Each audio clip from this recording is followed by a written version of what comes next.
Wadimor, tentu sarung kita.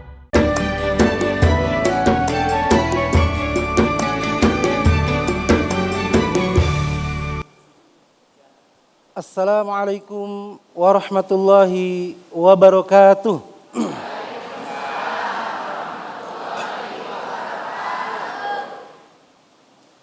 A'udzu billahi minasy syaithanir rajim. Bismillahirrahmanirrahim.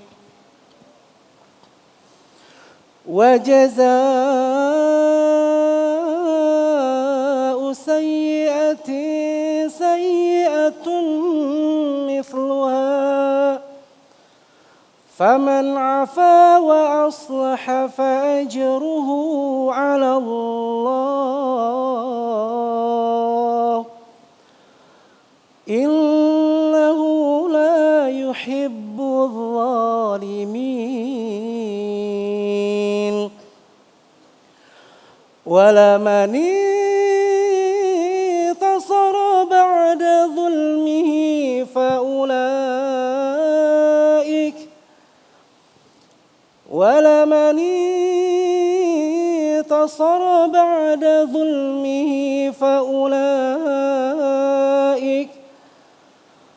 فأولئك ما عليهم من سبيل إنما السبيل على الذين يظلمون الناس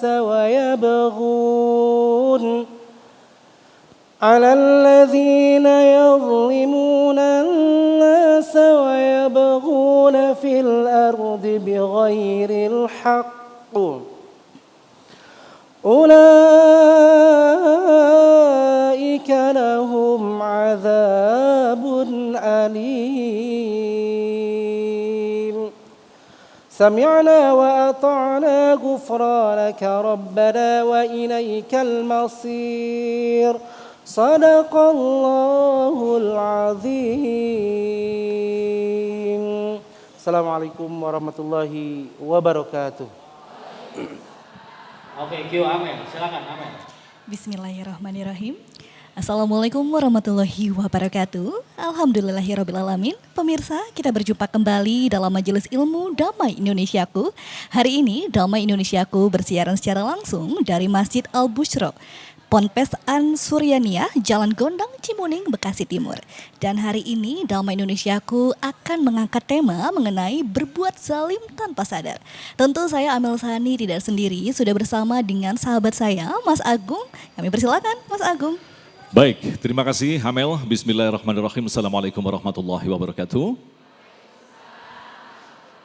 Alhamdulillahirrabbilalamin. Allahumma salli ala Sayyidina Muhammad wa ala ali Sayyidina Muhammad. Bersyukur kepada Allah kita dipertemukan kembali dalam Majelis Ilmu Damai Indonesiaku. Dan Alhamdulillah dalam kesempatan kali ini telah hadir guru-guru kita yang akan berbagi ilmu dan nasihat kepada kita. Ustazah Sofatun Nida, kemudian Ustadz Syahdan dan Ustadz Abdurrahman Jailani.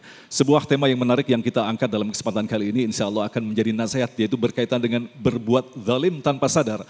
Apalagi sekarang kita adalah umat atau makhluk akhir zaman yang difasilitasi dengan kehadiran teknologi. Kita akan mengetahui bagaimanakah sesungguhnya kita harus berbuat di akhir zaman ini. Jangan-jangan selama ini kita mendolimi tanpa kita sadari. Masih bersama kami Damai Indonesiaku yang dipersembahkan oleh Sarung Wadimor, tentu sarung kita. Selamat mengikuti. Silakan Kiai.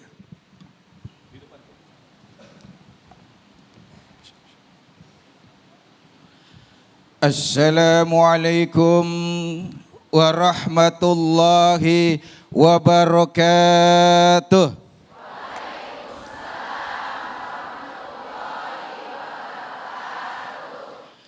Bismillahirrahmanirrahim. Alhamdulillahi rabbil alamin. Waliyyis salihin. Wala udwana illa ala zalimin. Wassalatu wassalamu ala sayyidil mursalin wa imamil muttaqin wa hujjatillahi ala nasi ajma'in. Amma ba'du.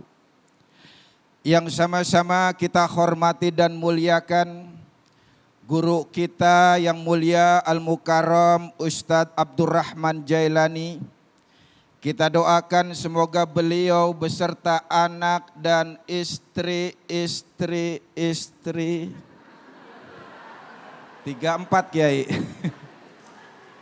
Semoga dalam ridho dan berkah Allah Subhanahu wa taala. Juga guru kita yang mulia sekaligus sebagai sahibatul bait Al-Mukarramah Ustazah Sofwatun Nida.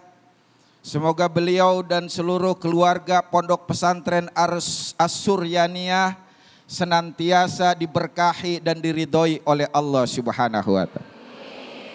Host kita yang luar biasa ganteng Al-Mukarram Ustadz Agung, juga para jamaah ibu bapak Masjid Al-Bushra Ponpes As-Suryaniyah Cimuning Bekasi Timur. Dan tidak lupa pula para pemirsa Damai Indonesiaku TV One di mana saja berada. Bapak, Ibu, Bu, siapa yang di antara kita yang hadir di sini pernah berbuat zolim? Coba, pernah nggak Bapak Ibu berbuat zolim? Coba unjuk tangan.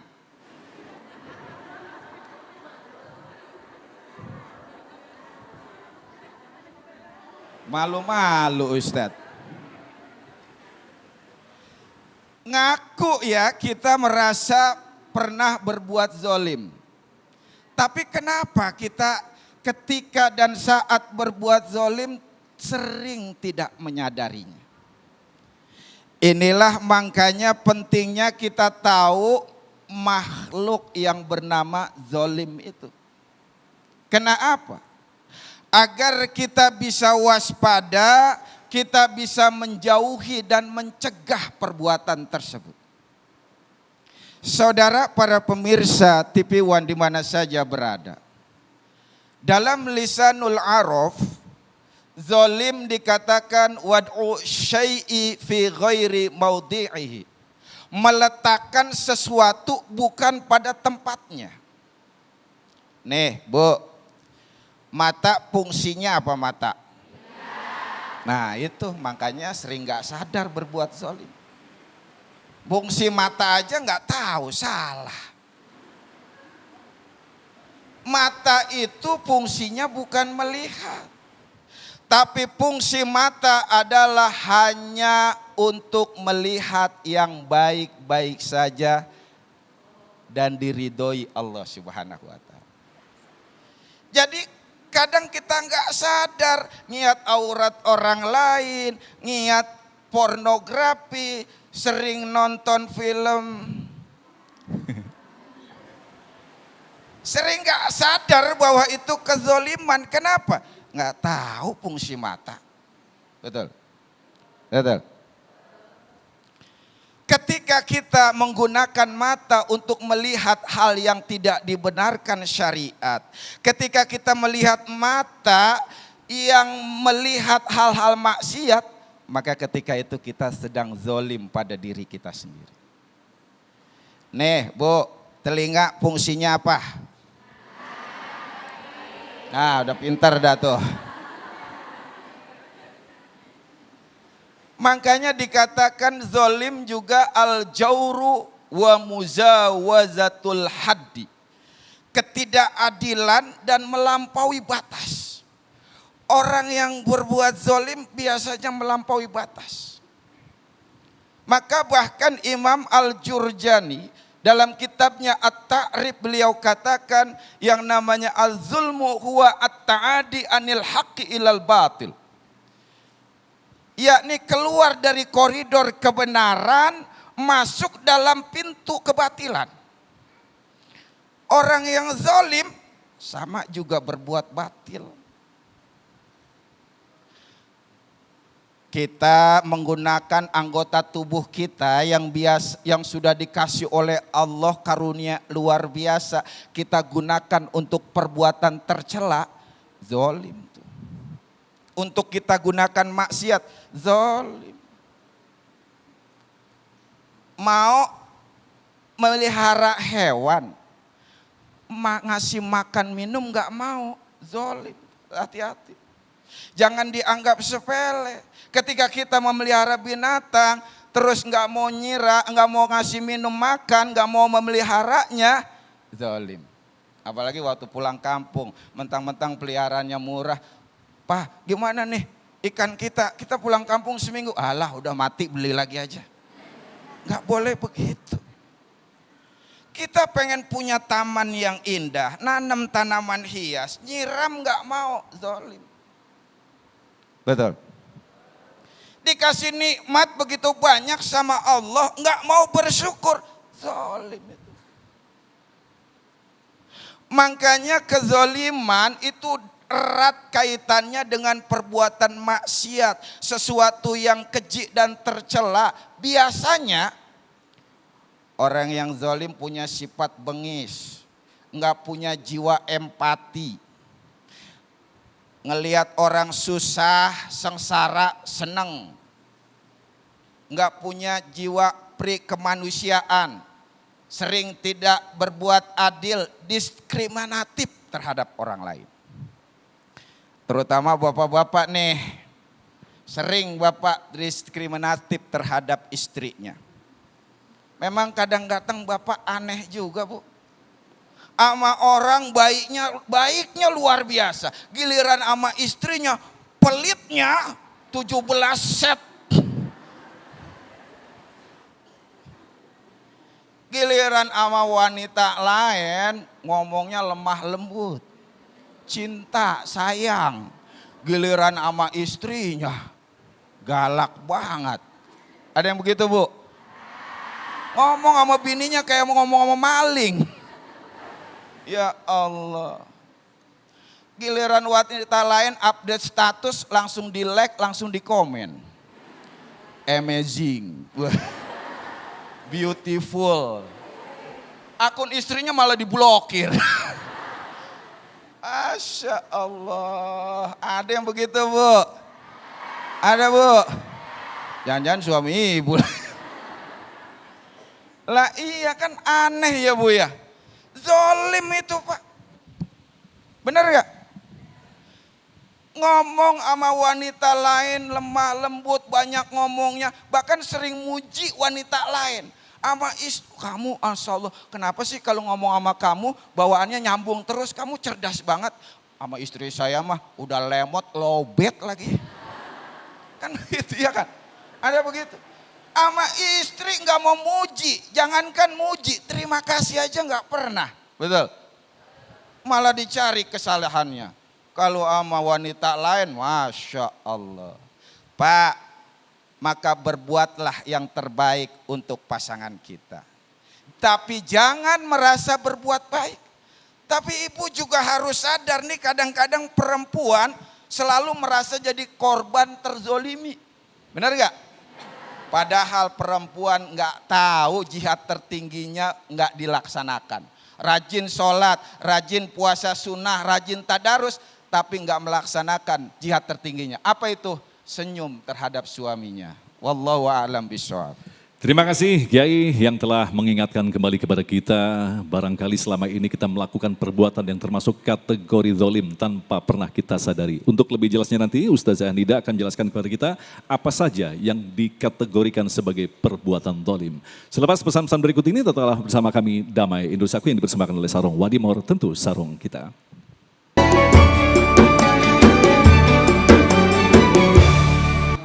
Terima kasih pemirsa, masih bersama kami dalam Majelis Ilmu Damai Indonesiaku.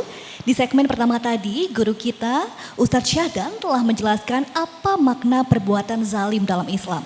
Lantas, apa saja jenis-jenis perbuatan zalim akan dijelaskan secara mendalam oleh guru kita Ustazah Sofatun Nida. Kami persilakan Ustazah Nida.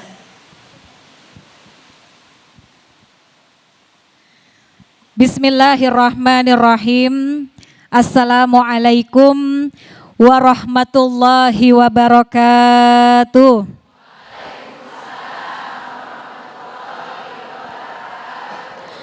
Alhamdulillah, Alhamdulillahilladzi arsala rasulahu rahmatan lil alamin wa anzala kitabahu hudal lil muttaqin. Wassalatu wassalamu ala sayyidina Muhammadin sayyidil anbiya wal mursalin wa ala alihi wa sahbihi ajma'in, amma ba'du.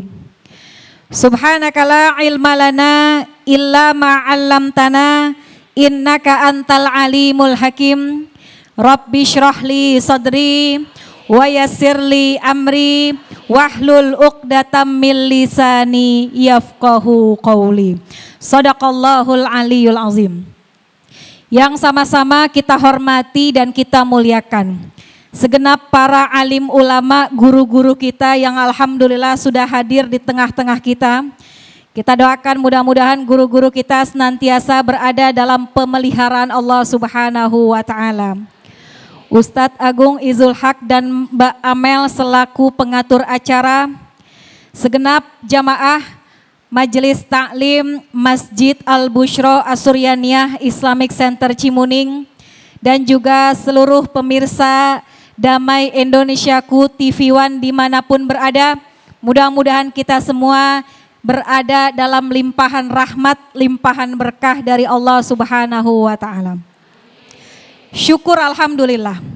Siang hari ini Allah masih memberikan kepada kita berbagai macam nikmat, khususnya nikmat iman, Islam, sehat, panjang umur, sehingga kita dapat berkumpul di Majelis Damai Indonesiaku. Mudah-mudahan akan banyak ilmu yang bisa kita peroleh dan ilmu itu menjadi ilmu yang bermanfaat. Salawat dan salam kita kirimkan sebanyak-banyaknya kepada tauladan kita, baginda Rasulullah Sallallahu Alaihi Wasallam, dengan harapan mudah-mudahan asbab salawat kelak Allah izinkan kita menerima syafaatul uzma di yaumil qiyamah. Amin ya rabbal alamin. Jamaah sekalian yang dirahmati Allah, salah satu perbuatan yang dibenci oleh Allah adalah perbuatan zalim. Dan di dalam Al-Quran Allah banyak menjelaskan bagaimana balasan bagi orang-orang yang ketika hidup senantiasa berbuat zalim. Di antaranya kata Allah, fanzur kaifa kana aqibatu zalimin. Lihatlah bagaimana nanti balasan yang diberikan kepada orang-orang yang suka berbuat zalim. Inna zalimina lahum azabun alim. Sesungguhnya mereka yang suka berbuat zalim akan diberikan baginya azab siksaan yang begitu berat. Na'udzubillah. Siapa sih Bu orang yang suka berbuat zalim? Orang yang suka berbuat zalim mereka yang senantiasa melanggar hukum-hukum Allah. Dan mereka selalu berbuat tindak kejahatan yang mengganggu hak dan kehidupan orang lain. Wa may yata'adda hududallah faulaika humuz zalimun. Kata Allah, barang siapa yang melampaui batas hukum-hukumku, maka sesungguhnya mereka adalah kelompok orang-orang yang zalim. Na'udzubillah. Nah, adapun bentuk zalim itu berbagai macam. Di antaranya ada 4. Pertama, zalim kepada Allah Sang Maha Pencipta. Ini yang paling bahaya. Yang kedua, zalim kepada orang lain. Yang ketiga, zalim terhadap diri sendiri. Dan yang keempat, zalim terhadap sesama makhluk Allah. Apa contohnya zalim kepada Allah? Allah yang menciptakan kita, Allah yang memberikan nikmat kepada kita, tapi kita menyekutukan Allah dengan makhluknya. Kita mengingkari perintah-perintah Allah dan kita langgar yang menjadi larangan-larangan Allah. Kita kufur nikmat atas nikmat yang udah Allah kasih kepada kita. Itu diantara bentuk zalim kita kepada Allah. Padahal Bapak Ibu sekalian, bagaimana kita bisa zalim sama Allah sementara Allah satu-satunya tempat kita meminta. Iyyaka na'budu wa iyyaka nasta'in. Allah satu-satunya tempat kita bersandar. Allahus Samad. Sekalipun sadar nggak sadar kalau kita Bu lagi anteng-anteng tiba-tiba datang musibah, gempa bumi, banjir. Pertama kali lisan kita yang kita sebut siapa? Allahu Akbar. Itu yang pertama kali keluar dari lisan kita, maka bagaimana mungkin kita zolim kepada Allah? Tapi kalau misalnya udah terlanjur, satu masa kita berbuat zolim kepada Allah di masa lalu, banyak-banyak kita mohon ampun. Dengan ucapan la ilaha illa anta subhanaka inni kuntu minaz zalimin. Sebagaimana istighfar yang disebut oleh Nabi Allah Yunus alaihi salam. Yang kedua, bentuk zolim yang kedua adalah zolim terhadap orang lain. Ini juga seringkali nggak sengaja atau sengaja kita lakukan. Apa contohnya kalau zolim kepada orang? Pertama, menganiaya orang lain. Sekarang kalau kita lihat berita, kalau kita tonton TV atau lihat di sosial media, betapa banyak orang yang mudah banget menganiaya orang lain gara-gara urusan sepele. Dia menusuk, dia menganiaya, bahkan yang paling fatal dia sampai membunuh. Sebenarnya urusannya perkara yang sangat sepele. Contoh lainnya zolim kepada orang kalau suka memfitnah. Atau kita suka membuka aib orang. Atau kita suka membeberkan rahasia orang yang udah dipesen-pesen tuh rahasia biar kita jaga. Bu, kadang-kadang kita punya temen, kalau dia cerita sama kita udah pesen banget. Saya cerita sama kamu, jangan cerita-cerita sama orang ya, gitu ya. Kita yang dipesenin begitu, kita cerita lagi sama orang dengan pesen yang sama. Kata dia, jangan ngomong-ngomong sama orang.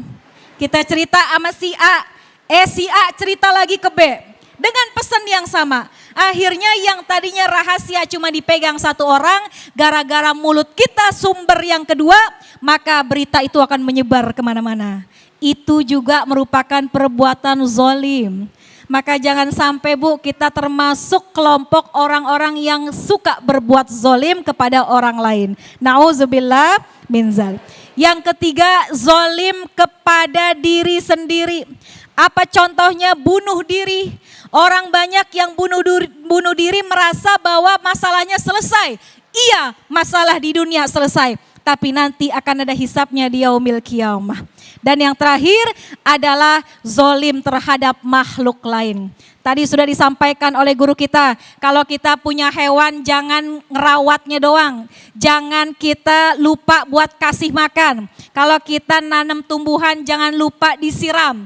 Jangan lupa dikasih pupuk, karena itu juga menjadi bagian dari perbuatan kita kepada hamba-hamba Allah yang lain. Maka kalau misalnya kita terlanjur berbuat zolim, entah kepada Allah, entah kepada diri kita, entah kepada orang lain, sering-sering kita minta kepada Allah ampunan.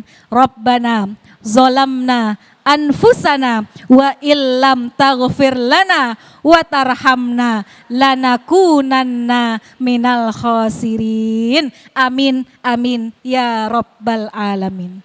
Terima kasih Ustazah, begitulah tadi pemirsa yang dirahmati Allah, sifat buruk yang menyusup di dalam hati kita tanpa pernah kita sadari. Bahkan ketika kita menasihatinya, dia mengatakan saya tidak berbuat salah, bisa jadi itu adalah istidraj dari Allah. Lantas bagaimanakah balasan yang nyata bagi orang-orang yang berbuat zalim? Ujai akan menyampaikannya selepas pesan-pesan berikut ini, Damai Indonesiaku. Kembali bersama Damai Indonesiaku yang mengangkat tema berbuat zalim tanpa disadari. Lantas apa sesungguhnya balasan bagi orang-orang yang berbuat zalim baik di dunia maupun di akhirat? Ujai, silakan.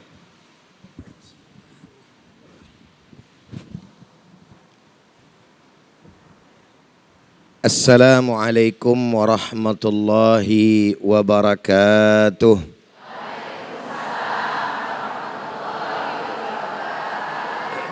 Alhamdulillah, alhamdulillahilladzi an'amana bini'matil iman wal islam. Wa nusalli wa nusallimu ala sayyidina wa maulana Muhammadin khairil anam wa ala alihi wa ashabihi ajma'in amma ba'd. Setelah puji dan syukur hanya untuk Allah, salawat dan salam untuk baginda kita Nabi besar Muhammad sallallahu alaihi wasallam beserta para keluarga, para sahabat, dan insya Allah untuk kita semua selaku umatnya. Mudah-mudahan dengan berkah selawat jamaah yang hadir pada kesempatan hari ini kiranya diizinkan oleh Allah untuk bisa pergi haji dan umrah, agar bisa ziarah ke makam Rasulullah dan di akhirat kelak mendapatkan syafaatnya. Amin ya rabbal. Yang sama kita hormati dan sama kita muliakan guru-guru kita, host kita, yang mudah-mudahan Allah Subhanahu wa taala berikan panjang umur, sehat walafiat, berkah dunia dan akhirat.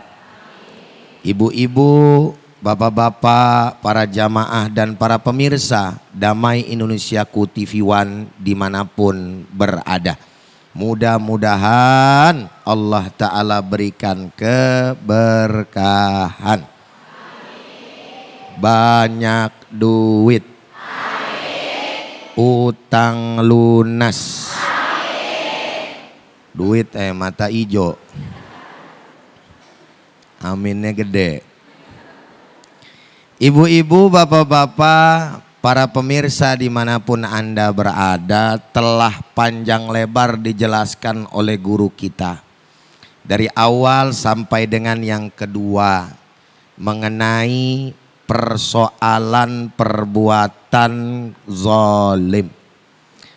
Dan memang perbuatan zolim itu akan menimbulkan dampak yang membahayakan. Apa saja yang membahayakan dari perbuatan zolim tersebut dan untuk siapa? Maka tidak lain dan tidak bukan yang pertama, di mana perbuatan zolim tersebut akan mengakibatkan, tadi guru kita udah sampaikan ustadzah, bagi pelakunya itu mendapatkan azab yang pedih. Na'udzubillahi tsumma na'udzubillah min.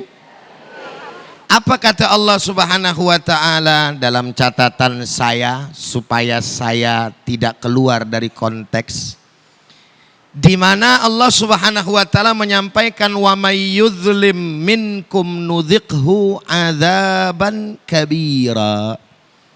Dan kata Allah, barang siapa yang berbuat zalim niscaya akan merasakan azab yang sangat besar.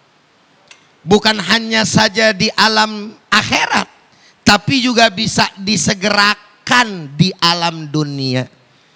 Assalamualaikum. Masih hidup? Alhamdulillah. Apa aja tuh bentuk yang bisa disegerakan? Contoh, uququl walidain, durhaka kepada kedua orang. Zolim apa kagak itu? Anaknya durhaka apa enggak? Anak durhaka itu zolim apa kagak? Orang yang durhaka kepada orang tua bukan perkara nanti di akhirat bakal dibales. DP-nya udah duluan. Assalamualaikum. Ini ngomong-ngomong ngangak melotot begitu, merhatiin apa bagaimana sih ini? Ah? Apa kesimak begitu sama saya gitu apa gimana? Biasa aja keles. Benar apa benar? Maka betapa banyak orang-orang yang durhaka kepada orang tuanya, Allah Subhanahu wa taala azab. Jangankan di akhirat, Allah kasih DP kontan langsung di alam dunia, Saudara. Benar?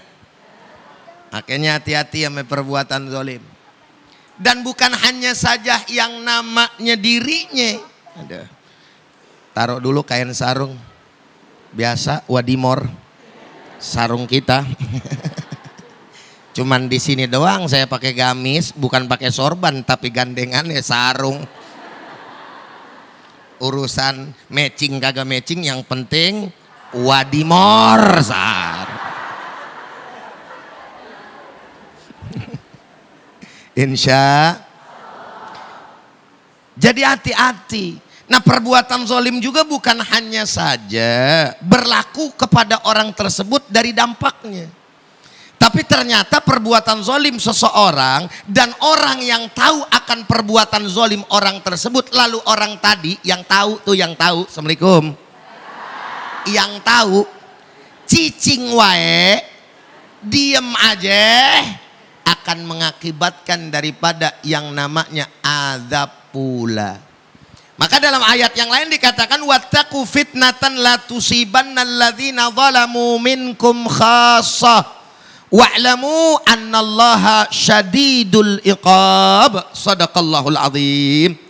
Dan takutlah kalian kepada Allah tentang apa? Fitnah yang dilakukan oleh orang yang zalim dari salah satu kalian. Tapi fitnah tadi, musibah tadi, bencana tadi, itu bukan hanya saja terkena sama satu orang zalim yang melakukannya, tapi semuanya Allah Subhanahu wa taala ratain. Assalamualaikum. Innallaha syadidul iqab. Sesungguhnya Allah taala punya adab itu Ini kaitannya ayat juga berkaitan dengan amar ma'ruf nahi munkar. Makanya kalau misalkan ada orang berbuat zolim, ingetin. Ustadz, tapi kalau kita ngingetin dia marah. Di mana-mana juga orang yang berbuat zolim kalau diingetin rata-rata kagak ada kayaknya. Oh, makasih banyak Anda udah diingetin. Pasti bawaannya sewot, orang lagi mabok umpamanya, begitu gak? Itu kalau dia mengingetin, ente jangan mabok, haram nih, gak boleh ente begini. Makasih banyak ya bang, ente udah nasihatin aneh bang. Yang pasti marah, jelas. Perasaan gue ngomong baru atuh nih ceramah udah diri aja host gitu.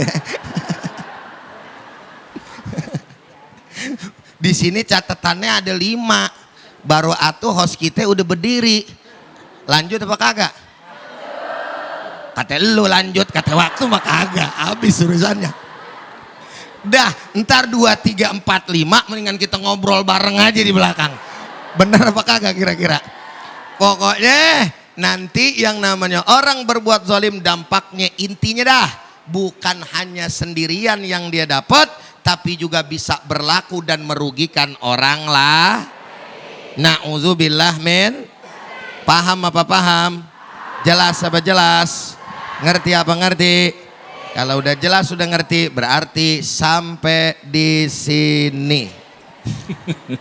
Terima kasih Hujai, dan insya Allah pemirsa yang dirahmati Allah untuk memperdalam dan tentu saja untuk menambah wawasan kita agar kita memahami apa makna daripada zalim yang tentu saja kita lakukan tanpa disadari. Kita akan segera jawab pertanyaan-pertanyaan Anda. Silakan Amel.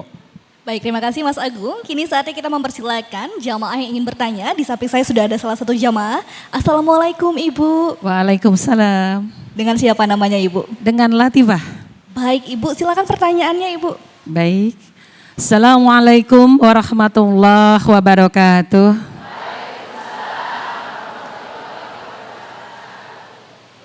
Tanpa terasa, terkadang kita menzalimi diri sendiri.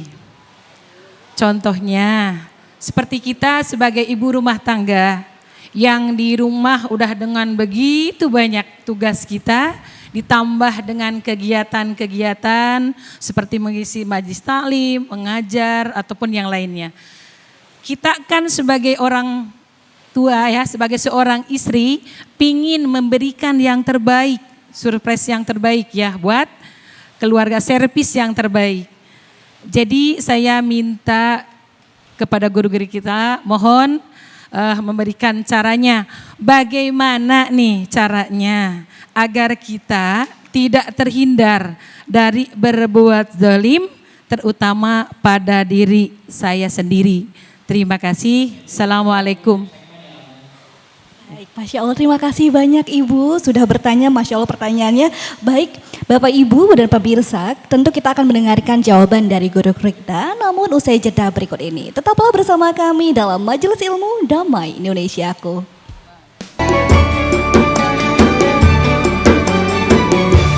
Terima kasih pemirsa, Anda kembali bersama kami Damai Nusaku yang mengangkat tema yang sangat menarik sekali berkaitan dengan berbuat zalim tanpa disadari, dan sekaligus terima kasih kepada perjamaah Masjid Al-Bushra yang mengirimkan pertanyaan, dan ini pertanyaan pertama ini akan dijawab oleh Ustazah Nida. Intinya adalah sebagai seorang ibu yang harus melayani keluarga merasa bahwa itu kurang sempurna. Nah, ditakutkan ketidaksempurnaan ini adalah kezaliman yang tidak disadari. Silakan Ustazah. Baik. Bismillahirrahmanirrahim. Bapak dan Ibu sekalian, ini pertanyaan yang bagus dan biasanya memang dirasakan oleh orang-orang perempuan ya. Kita nih sebagai seorang perempuan, sebagai seorang wanita, itu suka nggak suka, mau nggak mau mendapat tugas yang sangat beragam ya. Pertama, sebagai seorang hamba Allah, kita harus punya waktu untuk beribadah kepada Allah. Kedua, sebagai seorang istri, melayani suami. Ketiga, sebagai seorang ibu terhadap anak. Keempat, sebagai bagian dari masyarakat, bagaimana kita bersosialisasi. Belum lagi ada yang sebagai pekerja, apakah di kantor, ataukah sebagai guru yang harus berbagi ilmu di sekolah atau di majlis taklim. Lantas bagaimana supaya kita tidak menzolimi diri sendiri atau menzolimi orang-orang yang berkewajiban untuk kita urus gitu ya. Yang pertama tentu kita harus melihat mana yang menjadi prioritas. Itu yang menjadi hal yang paling harus kita utamakan. Misalnya gini, dalam satu masa rumah belum beres misalnya ya. Kemudian kita juga harus berangkat tugas misalnya sebagai seorang guru, ngajar di sekolah atau ngajar di majelis. Kalau kita mau turutin semuanya pasti nggak akan bisa. Karena kita juga manusia punya kemampuan. Maka lihat mana yang lebih prioritas. Kalau kita tinggalin ngajar, kita beresin rumah, kira-kira berapa banyak orang yang kita zolimi? Karena waktunya kita memberikan ilmu, ternyata kita nggak menunaikan kewajiban kita. Nah, atau kalau misalnya kita di rumah nggak beresin rumah, apakah ada yang dirugikan gitu? Jadi mana lihat yang prioritas? Kalau memang ternyata urusan rumah bisa antar dulu kok gitu ya, bisa kita tinggalin dulu, kita meremin dulu, kita pergi dulu. Kemudian kita tunaikan tugas kita, nanti pulang baru kita beresin rumah. Itu yang pertama. Yang kedua tentunya yang gak kalah penting adalah support system dari pasangan kita. Nih Bapak yang gak kalah penting ya, bahwa menjalani satu rumah tangga itu dijalani bersama-sama, berdua. Bahkan di dalam Al-Quran aja Allah sudah mengatur diantaranya, kata Allah, wal walidatu yurdi'na auladahunna haulaini kamilaini liman arada ayyutimma radha'ah. Wa 'alal mauludi lahu rizquhunna wa kiswatuhunna bil ma'ruf. Ibu-ibu yang baru melahirkan tugasnya ngurusin anak, ngasih ASI, ngegedein anak. Kalau anak pampersnya penuh ganti, kalau anak lapar kasih makan, sementara ayahnya cari rezeki dengan cara yang baik. Artinya apa? Agama sudah mengatur dua-duanya harus saling kerjasama, harus saling gotong royong, jangan dibebankan semua ke perempuan. Dia yang ngurus rumah, dia yang ini, dia yang itu, sementara bapak-bapak nggak mau tahu. Nah itu kerjasama di antara keduanya itu yang insya Allah akan membuat kita tidak menzolimi diri kita sendiri dan juga tidak menzolim kepada keluarga. Wallahu a'lam. Baik, terima kasih. Kiai Syahdan mungkin bisa ditambahkan, artinya selama kita hidup di dunia ini sandarannya adalah urusan materialistik. Seringkali ini menjadi penyebab konflik. Di rumah tangga ada sering kata-kata yang keluar adalah semestinya ibu kayak gini, anak juga ke bapak, semestinya bapak kayak gini. Nah, meredam konflik yang pasti terjadi dalam kehidupan rumah tangga dikaitkan dengan masalah kesempurnaan tadi. Mana mungkin kita mencapai kesempurnaan selama kita masih ada di dunia, Kiai? Iya, ini menarik. Kenapa? Selama ini terjadi hal seperti itu karena kita dalam rumah tangga itu enggak memahami hak dan kewajiban masing-masing. Hak dan kewajiban kita tahu bukan untuk melempar tanggung jawab, menuntut hak, bukan. Agar supaya kita sama-sama berlomba-lomba berbuat yang terbaik untuk keluarga kita. Tanpa merasa yang paling baik. Gitu loh. Ini kadang-kadang mohon maaf. Ego kita nih sering tinggi, kita merasa paling benar sendiri, merasa sering terzolimi. Padahal itu berangkat dari kita, bersumber dan dipicu dari perbuatan kita. Yang mestinya dan sesungguhnya kita yang berbuat zalim. Gitu loh. Nih, contoh. Nih sekarang repot ibu-ibu nih, Ustadz. Sering dan lebih taat pada dokter ketimbang suaminya. Coba kalau ke dokter, ibu, tolong berbaring ibu di situ. Kira-kira berbaring nggak? Dokter loh, suruh berbaring mau aja nggak pakai nanya. Loh kok berbaring dok saya? Jangan dong dok, nggak pakai protes. Giliran diajak sama suaminya, males pak, capek. Hancur tuh begitu tuh. Suruh mangap sama dokter, mangap bu, mangap itu. Benar nggak? Dokter lebih taat sama suami enggak. Ini masalahnya. Ya. Ini siapa? Pengalaman katanya. Ya Allah. Itu dok, kurangin ego kita itu seperti itu. Jadi intinya adalah manajemen tahu diri begitu ya. Istri seperti apa, suami seperti apa. Baik, silakan pertanyaan kedua, Amel. Baik Mas Agung, sudah ada salah satu jamaah lagi yang ingin bertanya. Assalamualaikum Bapak. Waalaikumsalam warahmatullahi wabarakatuh. Dengan siapa namanya Bapak? Dengan Bapak Fatur Rahman. Baik Bapak Fatur Rahman, pertanyaannya apa Bapak? Izin Ustadzah, mohon maaf. Perbuatan zalim apakah bisa diampuni oleh Allah Subhanahu wa taala dan gimana caranya? Baik, mengenai perbuatan zalim apakah bisa dimaafkan oleh Allah Subhanahu wa taala? Silakan Mas Agung. Baik, silakan Ujai. Apakah ada maaf atas perbuatan zalim yang kita lakukan? Naam. Tidak ada dosa yang tidak diampunkan dan dimaafkan oleh Allah selama kita masih hidup. Assalamualaikum. Masih hidup kan? Berarti masih bisa dimaaf.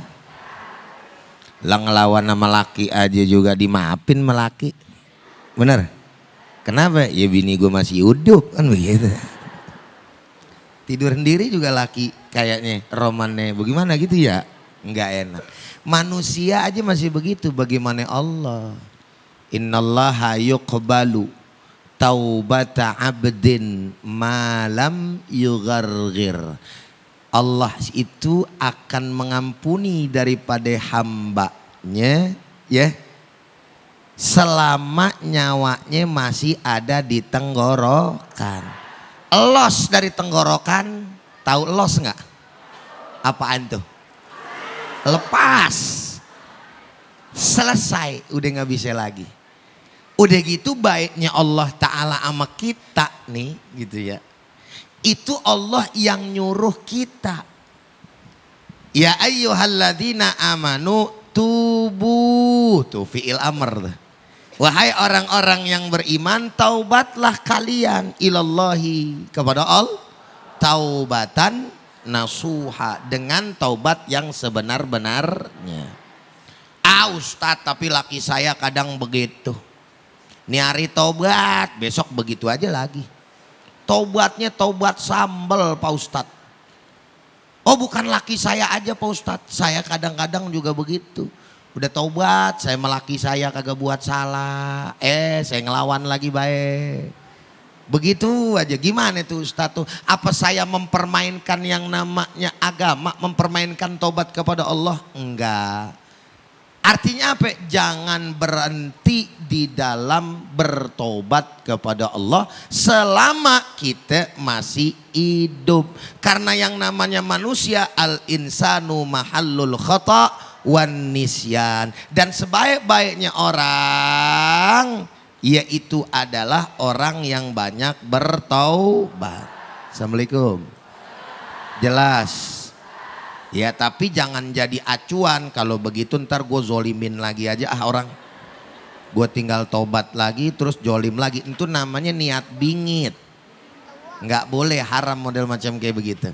Artinya kita kadang-kadang nggak kuat berbuat nih. Ya Allah saya berbuat dosa lagi, ampun ya Allah. Begitu aja terus. Dan jangan pernah bosan untuk bertobat kepada Allah Subhanahu wa ta'ala. Wallahu a'lam. Baik, terima kasih dan selanjutnya di segmentasi yang kelima nanti seperti biasa kita akan menyaksikan sebuah tayangan yang mengandung ibroh pelajaran yaitu berkaitan dengan pesantren entrepreneur Payakumbuh Sumbar. Tetaplah bersama kami, Damai Indonesiaku.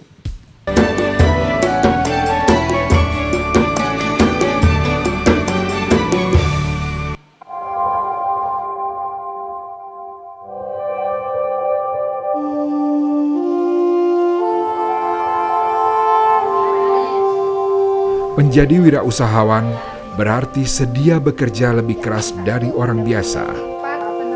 Salah satu keunggulan para santri adalah sistem asrama, yang berarti selama 24 jam memang disiapkan untuk belajar dan mengaji.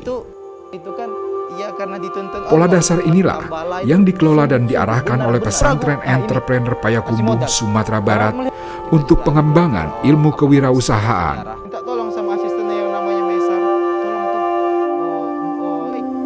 Selepas subuh mereka belajar dan melatih diri dalam kajian-kajian keislaman.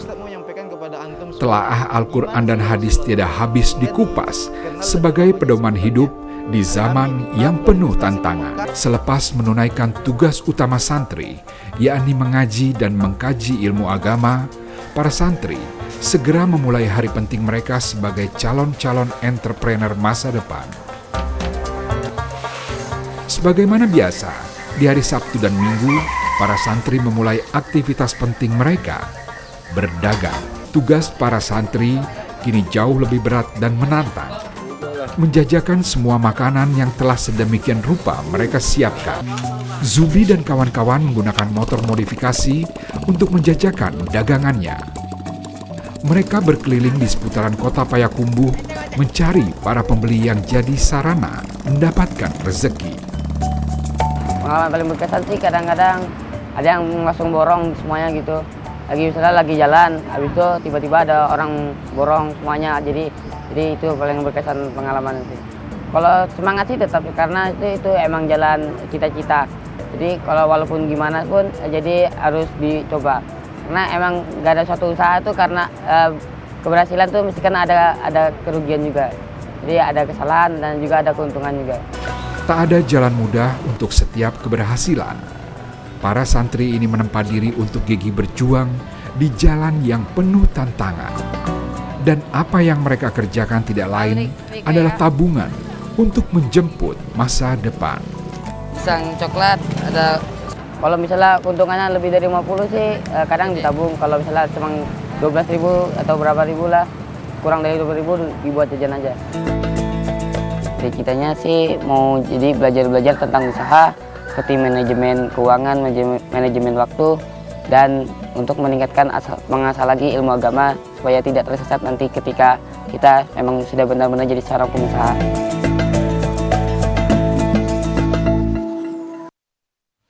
Pesantren entrepreneur Payakumbuh Sumatera Barat. Luar biasa sekali ternyata di dalam pesantren bukan sekedar mempelajari kitab-kitab tetapi ada juga mata pelajaran entrepreneur, bagaimanakah kita menjadi pengusaha. Pelajaran apa yang bisa kita ambil dari apa yang baru saja kita saksikan? Ustazah Nida, silakan. Bismillahirrahmanirrahim. Bapak dan Ibu sekalian, barusan kita menyaksikan secuplik ya video tentang pesantren entrepreneur yang ada di Payakumbuh. Ini Masya Allah, artinya anak-anak yang mondok di situ tidak hanya dibekali dengan ilmu agama saja, tapi juga dibekali dengan life skill. Artinya sebelum mereka nanti masuk ke kehidupan yang sebenar-benarnya, mereka sudah diasah dulu dari kecil. Bagaimana caranya untuk menjadi seorang pedagang misalnya. Boleh nggak? Boleh. Karena Nabi pun mengajarkan kepada kita kalau di antara pintu rezeki itu bisa masuk melalui cara berdagang. Maka anak-anak ini Masya Allah bukan hanya dibekali dari keilmuan agamanya tapi juga dibekali bagaimana dia bisa belajar untuk menjadi seorang entrepreneur. Manfaatnya bukan dirasakan saat ini mungkin. Nanti 5 tahun, 10 tahun yang akan datang mereka akan mengaplikasikan ilmu yang didapat di pondok itu dan kemudian mereka bukan hanya bisa berdagang, tapi mudah-mudahan mereka akan membuka peluang, membuka orang-orang lain untuk bisa bekerja kepadanya sehingga membuka peluang pekerjaan bagi orang lain. Ini yang memang diajarkan juga di agama kita. Khairun nas anfa'uhum linnas. Sebaik-baik manusia adalah yang memberi manfaat kepada orang lain. Kita nggak boleh menggantungkan diri kita kepada manusia. Kita nggak boleh jadi orang yang suka minta-minta. Karena kata Nabi dalam hadisnya, la yadzalu rajulu yas'alun nas ya'ti yaumal qiyamah wa laisa fi wajhihi qaz'atun minal lahmi. Orang yang di dunianya males, yang kerjaannya minta-minta, gak mau kerja, gak mau dagang padahal dia punya fisik yang sehat, maka nanti dibangkitkan pada hari kiamat, walaisa fi wajihihi, wajahnya tidak ada secuil pun daging yang menempel di wajahnya, karena ketika hidup di dunia dia suka meminta-minta. Maka mudah-mudahan apa yang sudah ditanamkan di pesantren entrepreneur di Payakumbuh, mudah-mudahan juga bisa menjadi contoh bagi pondok pesantren yang lainnya. Luar biasa. Kiai Syahdan, silakan. Ya Bapak Ibu, disadari atau tidak hari ini kita telah masuk pada abad global sekaligus digital. Pintu negara-negara tetangga semakin terbuka, apa yang dilakukan manusia di kutub barat bisa diintip oleh manusia di kutub timur. Hari ini ada kontes busana di Paris, besok pagi udah dipakai bajunya sama Pominah dari Cimuning tuh. Karena saking cepatnya. Nah tantangan seperti ini kalau pengen berhasil 3 kata kuncinya. Apa itu? Pertama komitmen keimanan. Harus kita pupuk dulu iman kita tingkatkan ibadah kita. Yang kedua yang harus beriringan ilmu pengetahuan. Semua ilmu pengetahuan harus kita gali. Karena iman tanpa ilmu seperti pelita di tangan seorang. Tapi ilmu tanpa iman seperti pelita di tangan seorang pencuri. Nah ketiga terakhir etos kerja. Islam sangat membenci orang yang berleha-leha, bermalas-malasan. Tapi lihat di Al-Quran banyak Islam memuji orang yang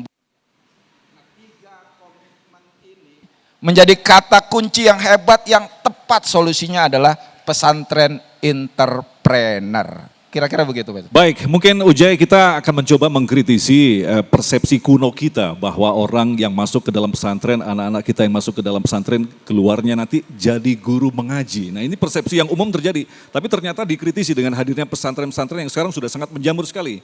Pesantren yang ada sisi belajar sebagai seorang pedagang sukses seperti Rasulullah. Ujai.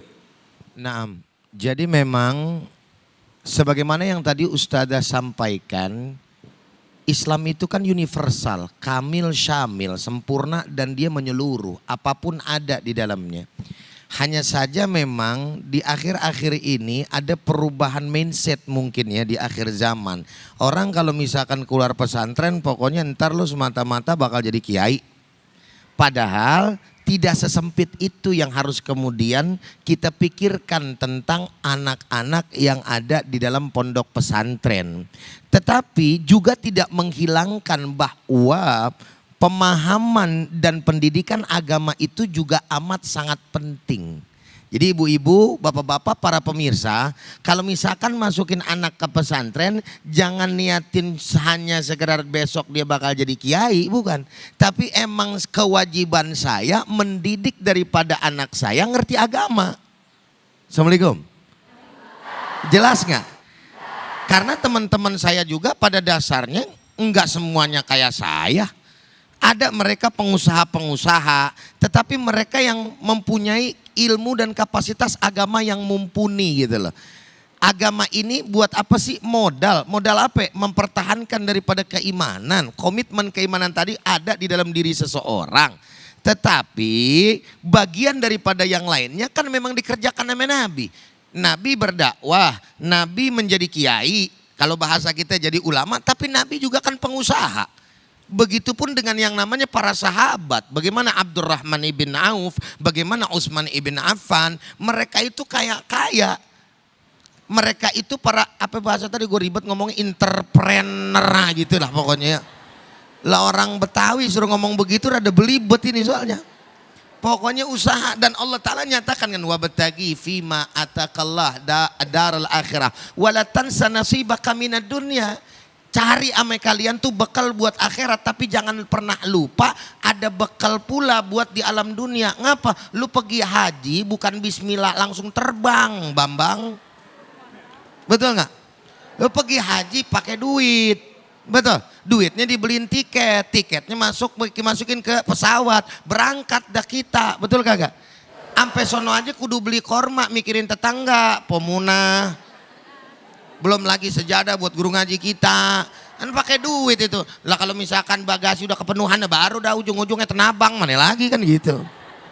Ya, semuanya pakai duit, jadi beragama, beribadah pakai duit, tapi duit tadi landasannya hanya sekedar ibadah. Makanya kalau landasan ibadah biar kata jadi orang kaya kagak rakus.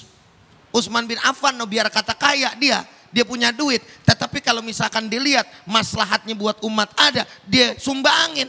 Tuh masalah kayak sumur, mau berapa kayak dia beli sama dia. Sama siapa? Sama orang Yahudi. Untuk maslahat siapa? Untuk maslahat orang beriman.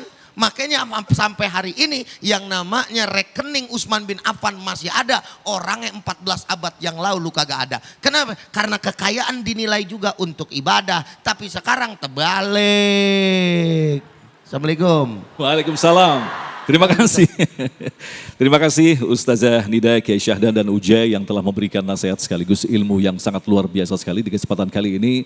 Insya Allah ini menjadi bahan bagi kita untuk mengoreksi kembali kualitas keimanan kita. Jangan-jangan selama ini kita menjadi orang yang sering melakukan kezaliman terhadap diri sendiri, orang lain tanpa kita sadari. Insya Allah nanti di akhir kita akan berdoa bersama. Mudah-mudahan kita termasuk orang-orang yang diselamatkan oleh Allah dari perbuatan mendolimi diri sendiri ataupun mendolimi orang lain. Tetaplah bersama kami, Damai Indonesiaku.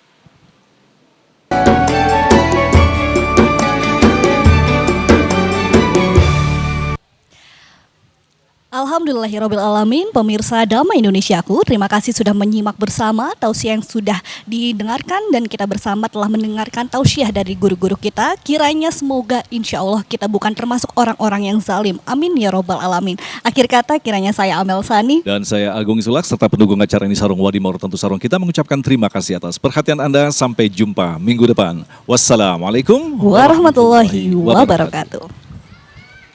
Astaghfirullahaladzim, astaghfirullahaladzim, astaghfirullahaladzim. Bismillahirrahmanirrahim. Alhamdulillahirabbil alamin. Allahumma shalli ala sayyidina Muhammad wa ala ali sayyidina Muhammad. Ya Rahman, ya Rahim, ya Ghaffar, ya Tawwab. Ampunilah segala dosa-dosa kami ya Rabb. Dosa ayah ibu kami, dosa kakek nenek kami, dosa-dosa paman bibi kami, dosa anak-anak kami, dosa kakak adik kami, sahabat-sahabat kami, orang-orang yang kami cintai, baik mereka yang masih hidup maupun yang sudah wafat ya Rob. Ya Rob, jauhkan kami dari perbuatan yang zalim ya Rob. Jauhkan kami dari pekerjaan yang zalim ya Rob. Jauhkan kami dari makanan yang haram dan batil ya Rob. Jauhkan anak-anak kami dari obat-obatan yang haram ya Rob. Ya Allah, ya Rahman, ya Rahim. Kalau di antara kami mungkin barangkali ada pasangan yang zalim terhadap pasangan yang lain ya Rob. Yang pernah membangkang, berkata kasar, melakukan kekerasan fisik ya Allah. Ampuni ya Rob. Bimbinglah rumah tangga kami ya Rob, agar senantiasa dalam ridho dan naungan-Mu ya Rob. Kalau di antara kami ada anak yang mungkin pernah durhaka kepada orang tuanya ya Rob, bimbinglah kami ya Rob, agar kami mampu membahagiakan orang tua kami, berbakti semaksimal mungkin ya Rob. Ya awalal awalin, ya akhiral akhirin, ya dzal quwwatil matin, ya rahimal masyakin. Rabbana atina fid dunya hasanah wa fil akhirati hasanah wa qina adzabannar. Fadlika subhana rabbika rabbil izzati amma yasifun wa salamun alal mursalin walhamdulillahi rabbil alamin.